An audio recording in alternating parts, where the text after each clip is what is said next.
Hello all welcome. இன்றைக்கி நம்ம சோஷியலில் first lesson பார்க்க போகிறோம். அதாவது out break of world war 1 and it's after math.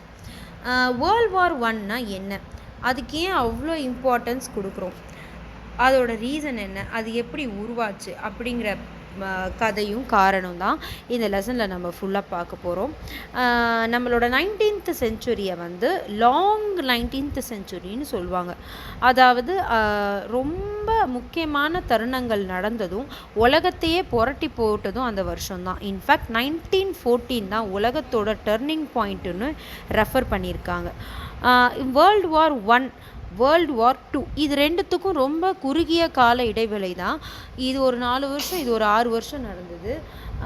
இது ரெண்டுத்துக்கும் நடுவில் ரஷ்யன் ரெவல்யூஷன். ஸோ இது 3 தான் முக்கியமான தருணங்கள்.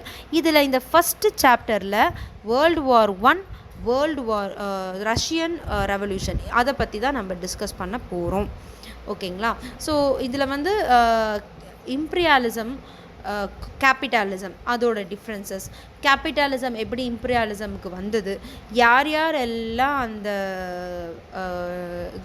முக்கியமான நாடுகள், அதாவது கேபிட்டலிசம் வந்து ஒரு கண்ட்ரியாக போய் அடிமைப்படுத்துறது, அந்த ஆக்கிரமிக்கிறதும் அடிமைப்படுத்துறதும், அது எந்தெந்த நாடுகள் வந்து முன்னின்று பண்ணுச்சு, அவங்களுக்கு துணைப்போன நாடுகள் யார், அதுலேருந்து என்னென்ன பிரச்சனைகள் உருவாச்சு, இதை பற்றி தான் இந்த லெசனில் டீட்டெயில்டாக பார்க்க போகிறோம்.